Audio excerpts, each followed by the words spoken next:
A warm welcome to the BearingPoint podcast. My name is Charlie Sorensen and I'm a manager within our people and strategy practice here in London.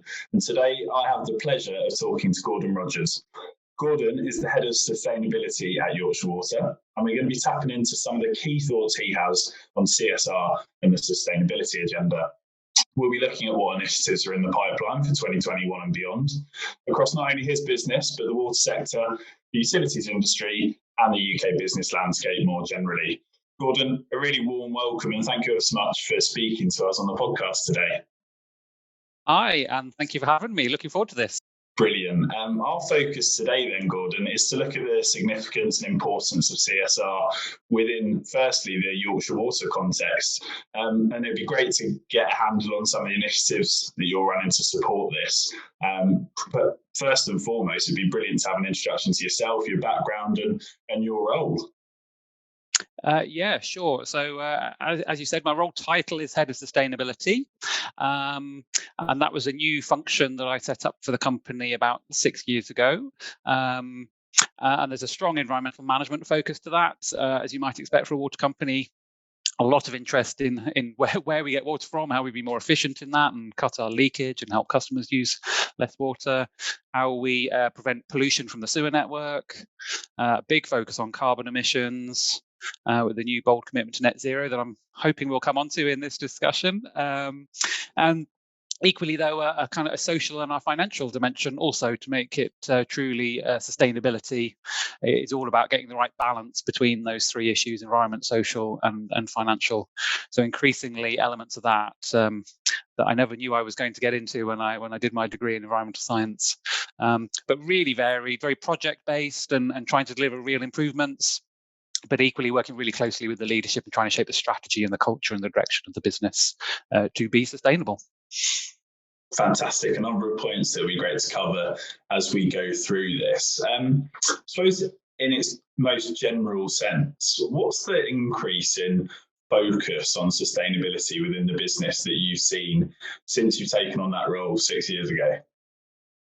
Yeah, I mean, it's been a really exciting time actually, and no different to externally in society, especially over the last year or two, and I think consolidated by the pandemic. There's been a real escalation in the focus on sustainability and responsible business generally, and how we connect and serve society and protect the environment to serve society. All of these issues are really rocketed up the agenda to pretty much daily, weekly board level issues, especially for a water utility where we fundamentally we're relying on water from the environment every second of every day. We're putting back into the environment all the time. And we rely on the stable climate. So as we've been seeing more extreme events over recent years, Yorkshire, as we've had up and down the country, Yorkshire has experienced perhaps more than its fair share of flooding incidents, some of them really quite significant. As well as several heat waves, and weirdly, but exactly as the climate projections suggest, moving quickly from hot to cold to wet, and just generally getting more extreme. And as we as a business have to respond to that, and it is having a very real impact, and as customers and society experience that more generally in their lives, of course, that forces it onto the management agenda. And there's really no getting away from it. And then, as I say, particularly in the last year with the pandemic, I think that's really made us and all organisations that I connect in with, and from what you see on the news and so on, really question our stability and our resilience more fundamentally. Perhaps that was a bit more of taken for a given up until last year, and we haven't really had anything like this scale of disruption and pressure since the Second World War. So I think it shows everything we say in sustainability as the future long-term pressures and trends that are facing us. So that really helps me in a sustainability role keep it on the agenda and turn it into very real action. But I guess I should close by saying it's nothing new to Yorkshire Water or to any of the water companies. As I say, fundamentally we are an environmental and a social business, so therefore all these things have been on the agenda to a large degree for a long time and growing, but can't be strong enough from my opinion as the head of sustainability. So great to see it continuing to rocket up the agenda, and it needs to, frankly. You mentioned that it's a day-to-day, front-of-mind consideration for the management team and the board now. What are some of the ways in which that's manifesting itself for you? Yeah, lots really, and really varied, and no day is quite the same, frankly. I guess maybe we can pocket it up into a few different themes. So there's very much a board level focus, and a few years ago we introduced a new social value board committee to again escalate that focus and give it more structure and formality. And really embed it through our governance, and that's really part of us. We launched a new strategy a couple of years ago, and we're updating that again at the moment. But sustainability has very much been pushed into the forefront as a recognised for its critical role at the heart of a water company and our services. So there's kind of that governance and leadership perspective, absolutely. But then equally, as I touched on in my opener there, really, how do you reach that with actually what's happening for all our 3,500 colleagues across the business and with our suppliers and various partners that we work with? What does that really mean on the ground? Whether it's in our energy management function, in our land management, in customer service, and helping customers with their affordability issues. Again, increasingly rocketed up the agenda because of COVID. All these different aspects. How do we connect that through to real kind of change programs and projects, and try and deliver improvements in a targeted way, very much in collaboration, both within different teams working across silos within the business, and trying to move in one vision and one direction. But equally, as I say, a large part increasingly working with other organisations, suppliers like yourselves, and the work we've been doing lately. But right up and down the supply chain and through into customers' homes and businesses. How do we engage with them to use less water, use sewers wisely? So it really is all encompassing when you kind of map it through, and therefore it's a continual kind of prioritization exercise. Where can we have the most impact, and where do we most need to focus in the short term? So there's a handful of priority issues that we particularly have been growing our resources and really quite substantive programs on, like carbon emissions and leakage reduction, things like that. Are really, very big strategic issues for the company and long-term ones. We'll come on to some of those initiatives shortly, Gordon. One of the things that really interested me from a prior conversation we had was around the work you've done with the 6 capitals and how that has become a core concept that the business keeps itself to, essentially. It'd be great if you could share a bit of insight into what we mean by the 6 capitals and how we manage the organisation through that. It's something we've taken the lead on as an organisation. Having so I guess first of, what are the 6 capitals? So they're not a Yorkshire Water theory, but they are something we've embraced wholeheartedly. But they're an international theory that's been kind of rumbling on over the last 10, 15 years or so, but really seems to have come to the fore in the last 5 years or so. And really it's about recognising the resources on which we all fundamentally rely. And we're very used to accepting financial focus as the king, and financial decision making has become everything, and arguably that's the source of some of our sustainability issues. So trying to bring in things like natural capital, all about the environmental resources on which we rely, water fundamentally for us as a water company, but equally carbon and climate change, and the land that supplies much of our water, and keeping that clean and so on. But equally human, intellectual and social capital, so the more people sides of things. How do we manage data and processes and our know-how and really deploy that to drive efficiency and innovation? How do we keep people safe and well, fundamentally, of course, our primary duties, and how do we have really strong relationships and connectivity with people, recognizing that we can only sort sustainability and social issues by working very much at a systems level across organizations at the biggest level. And then manufactured capital is the last of the 6 capitals, which especially for us as an infrastructure business, recognizes the huge scale of our assets and again the critical nature of those out of our networks and our treatment works and so on in delivering the services we do, but how they're changing massively, and again to move to low carbon nature-based approaches. How do we not have lots of concrete pouring and reliance on traditional storage solutions for floodwaters, for example, but how do we work with nature and against it? So by thinking about those 6 resources rather than typically just focusing on the assets and the finances to a large degree, and that's a bit of a polarized view. Of course, we've always thought about wider issues, but how do we turn that up and perhaps rebalance them by accounting for them and thinking using latest environmental and social economics? How do we actually value the value of a relationship and the value of carbon emissions and the value of a clean water environment? How do we actually really grow our maturity in understanding those issues so that we can factor it into our decision making much more in an evidence-based, robust fashion? And therefore, you can start to see the choices that when we choose one engineering scheme over a nature-based solution, for example, can we see the true impacts and the risk that we're managing and the opportunity and the value that we're delivering through those things to make sure you get to the sustainable or the optimal or the resilient kind of outcome for society and deploy the best thing. So, as I say, we've been looking at it for maybe 5-6 years now. And I think I pat myself on the back. I think we're global leaders. I know we get told all the time we're global leaders in deploying and using this functionality to actually truly shape our decisions and our investment choices. I still think we're in the foothills of truly doing that. There's a long way to go to have it shaping every single decision, as I would dream as a head of sustainability. But we've come an awful long way, and it's already been shaping our governance processes, our internal and our external reporting, our asset management decision making. A really exciting system that we've introduced, cutting edge system to help us automate more of this thinking. All sorts of ways that we can deploy that into those practical terms and the strategic leadership terms that we focus on in sustainability as a business, trying to help us cut through to what really matters to people that we serve and the colleagues in our workforce as well, and to the planet that we rely on for all the water and other services that we take from it to do what we do.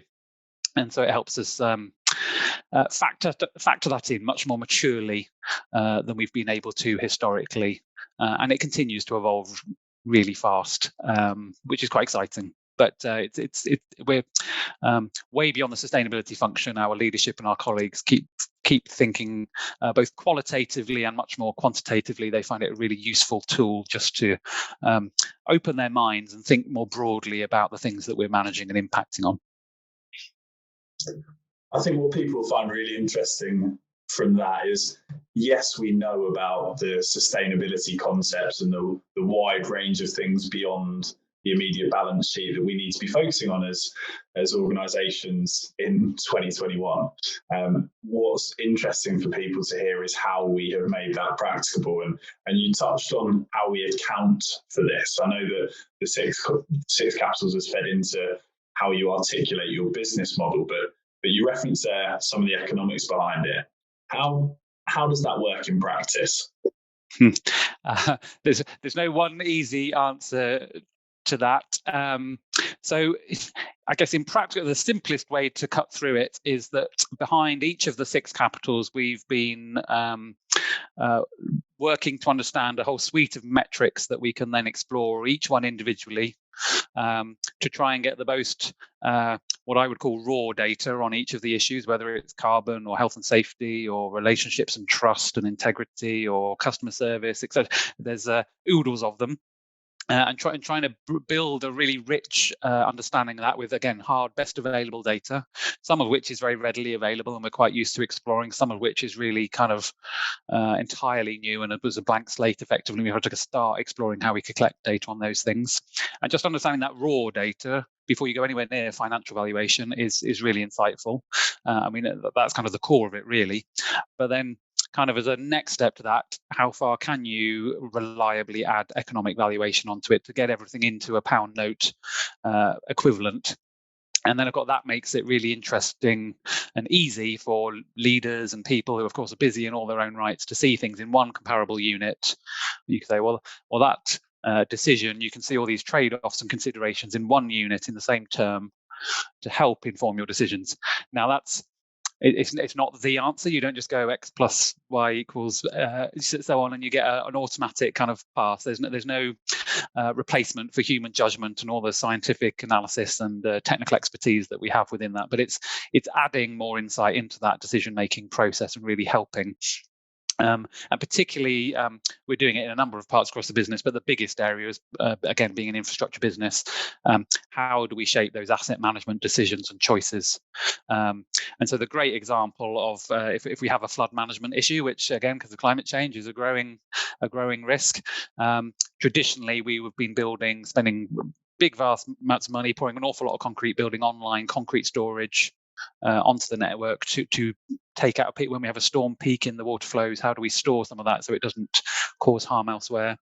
But of course, that's financially intensive, carbon intensive, locks us into energy and pumping longer term and all these kind of issues. So we know that's not really the ideal outcome, but you do have the flood imperative. But using the six capitals approach, it really shows the wider benefits of nature-based approaches. So increasingly people are talking of how you slow the flow up in the catchment and in the hills, and stop water rushing off the kind of very industrialized landscapes, monoculture kind of landscapes where we've been busy removing trees and so on to make agriculture and other things as easy as possible. But of course, that leads to these peak issues. So how do we reverse some of that and recognize the benefits to recreation, nature, health and well-being by allowing people to go and enjoy our land? All these types of wider issues, if you put that into the cost benefit equation, you start to see actually, even in broad economic terms, that delivers so much more for society than the flood solutions. You can start to switch the cost benefit decision making into these very different approaches and help make the case against very rigorous traditional processes. Human nature is not very easy to change, is it? We like to do what we know we've done, and we like certainty about big issues like water quality and flood management and so on. But how do we push into these more innovative, creative solutions and release those bigger benefits? And that's what the Six Capitals is really ultimately all about, helping us shift thinking and the way we act in response to all the things we need to change. And it's fantastic that there's those internal drivers. So as an organisation, we're not Yorkshire Water and aren't just sitting waiting for legislative demands. So you have your own framework in place to enable some of that innovation to be brought to life. I know that there's been a number of quite innovative uses you mentioned of the landscape. Can you talk us through some of the kind of ideas that you've managed to bring to life over the past few years around that? Beautifully, there is a lot of lovely examples. Again, it needs to be an awful lot more to face into the challenges that we face as society, and increasingly we're moving from pilot studies and commitments into, really quite scalable programs that are beefing up, and I hope that continues, and it needs to kind of grow exponentially if we're to be truly sustainable and resilient for customers in the long term. But some lovely examples. So to stay on the land theme, we have particularly driven, not only through the Six Capitals, but certainly helped by the Six Capitals, we've really turned our land strategy as a business on its head.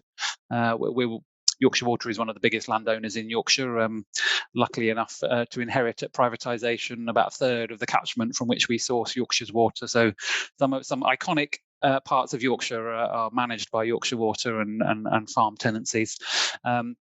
But through that arrangement, we've introduced programs, a whole range of programs. So we've committed to planting 1 million trees across the region, and we're about 250,000 into that target. And so that's large landscape planting. And again, that's all part of primarily helping us slow the flow and manage flood risk. But of course, it locks away carbon. You integrate it and design it carefully, so it's not just kind of 1960s pine, monoculture stuff. It's very much native species managed with recreation and biodiversity in mind. So you're trying to optimize all these wins through that type of program. Most of our land is tenanted to farmers, so we've introduced a program called Beyond Nature. And that's where it's kind of a sustainable land management farming kind of concept, really. And we've introduced, I think we're on our 6th or 7th farm has come on board to this program now, where really we're trying to work in collaboration with Yorkshire Water at the heart of it as the landowner, with the farm tenant, but equally with other stakeholders, whether it's kind of environmental NGOs like the wildlife trusts and partnership with National Trust, those kind of agencies, people that own the shooting rights, which are held separately, all sorts of stakeholders in a farm environment. And then how do we come up with a bespoke kind of sustainability partnership plan for that farm? So that, yes, it's a thriving farm, sustainable farm business in its own right. We still need food, we still need the rural employment and that kind of cultural side of it. But equally, how do we protect water quality from pollution from fertilizers and chemicals and eroding soils, those kind of things? How do we protect biodiversity and bees and other important insects in that kind of stuff? There's a number of drivers that we're trying to get. So by coming together and mapping that through, you get these really exciting arrangements. And are delivering real change at kind of landscape scale within these, some of them quite big farming environments. And I could go on and on. There's a whole kind of transformation, but some really exciting stuff everywhere you look. I think the key is we're increasingly moving from pilot studies and nice kind of niche one-off examples into systemic change, which is absolutely what it needs to be.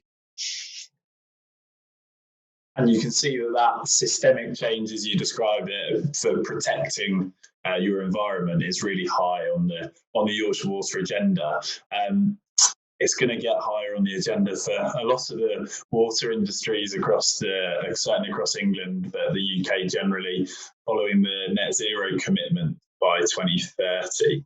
I know that Yorkshire Water are front and centre in terms of that. How firstly did that come about, and then what are some of the major hurdles to get past that you'll be focusing on in the first part of the decade? I'm so excited that the industry is committed to net zero by 2030. It's a really bold target, and it's really absolutely right that a water industry in the UK has such a commitment because we're so fundamentally reliant on the stable climate. So the whole reasoning behind that is that we need to lead and be amongst the leaders in society moving to a low carbon society. That's absolutely imperative to us as a sector and public water services.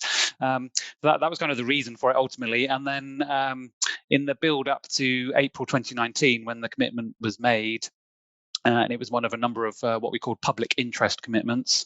Really, it was built on a long-standing focus. Quite a few water companies in the sector have been focused on carbon and climate change for quite some time because it's such a strategic issue for us. And again, it had become a CEO and board level issue. So particularly a handful of CEOs, including Yorkshire Waters at the time, we engaged nationally through a group called Water UK, and they came together and actually without very much discussion. There's very little pushback. It was a kind of a slam dunk, or at least from my perception outside of that discussion. For this commitment as really the flagship and among several social and environmental issues that we wanted to push. So I'm really excited for that. And then just recently, just in the latter end of 2020, the industry, a year on from that, or 18 months on from that rather, we published a joint piece of work that we'd all been working on very hard behind the scenes to publish a route map to net zero, and how could we actually achieve that as a sector, working together. And again, thinking beyond our immediate kind of regional silos, but collaborating at the heart of it. And that's the only way we're really going to succeed on that. So we got to that really exciting milestone late last year. And then this year, and again, within Yorkshire Water, and I know lots of the other water companies have also been building their focus on carbon. What does it actually mean for us locally within our regions? And later in 2020, we'll be publishing our own local route map to net zero and how we think we can get there with our own local choices and priorities. And there's quite a lot of stuff behind that. There's an awful lot of dimensions to our carbon footprint, but I guess the single biggest element is energy. It's very energy intensive to pump and treat water and wastewater as we do. So that's by far and away the biggest contribution to our operational carbon footprint. And we've been focused on that for 10, 15 years, trying to be more energy efficient, massive investment in renewable energy from sewage sludge and increasingly from wind and solar as well, and hydropower. There's some great successes there to build on. But how do we stand back from that and redouble our efforts so that's the focus on energy is being pushed? But then equally, how do we start to look much more at the other sources of our operational footprint, our fleet, and we're seeing the new electric and hydrogen vehicles becoming much more viable. So that's going to come over future years.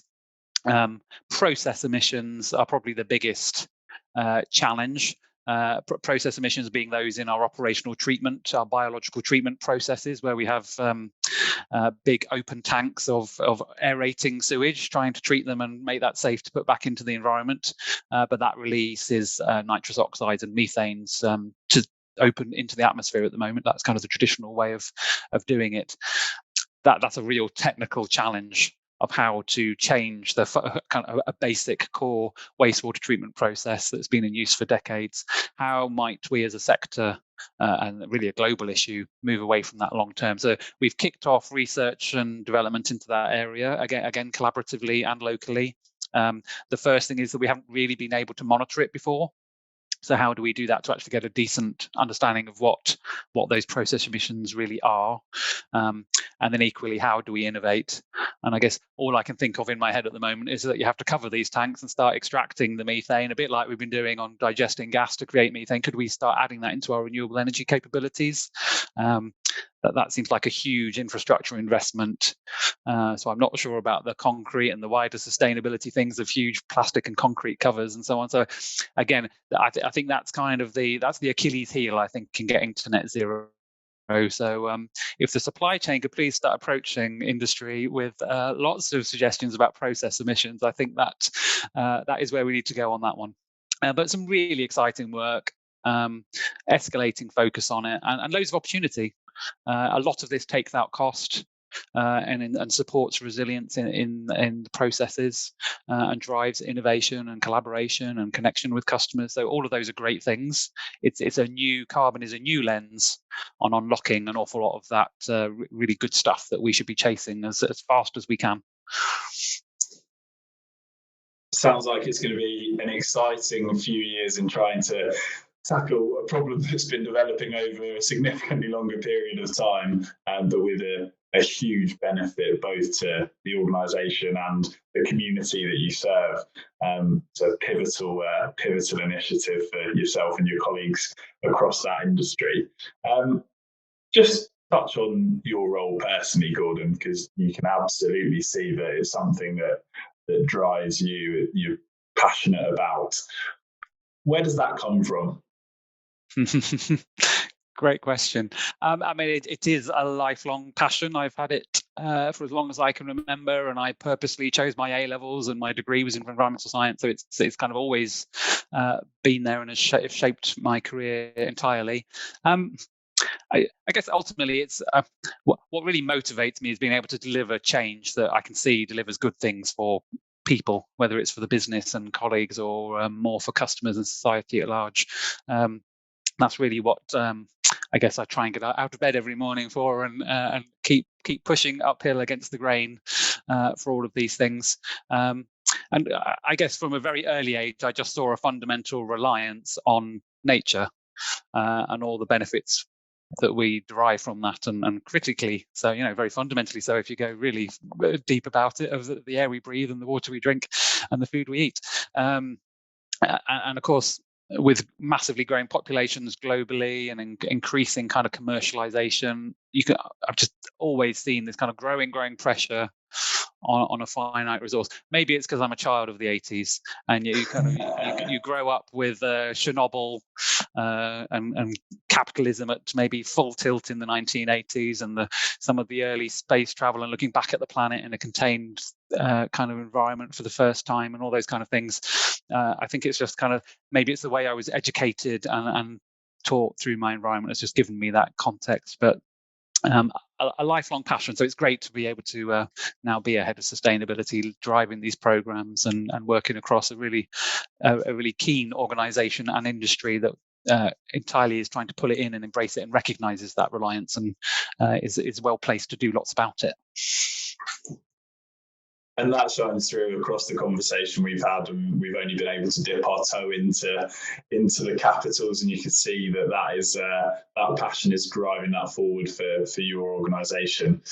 As we draw our conversation to a close, £1 million question, I guess, which would be, if there's one thing that our listeners could take away from what it is that you're doing and prioritising at the moment, what would that be?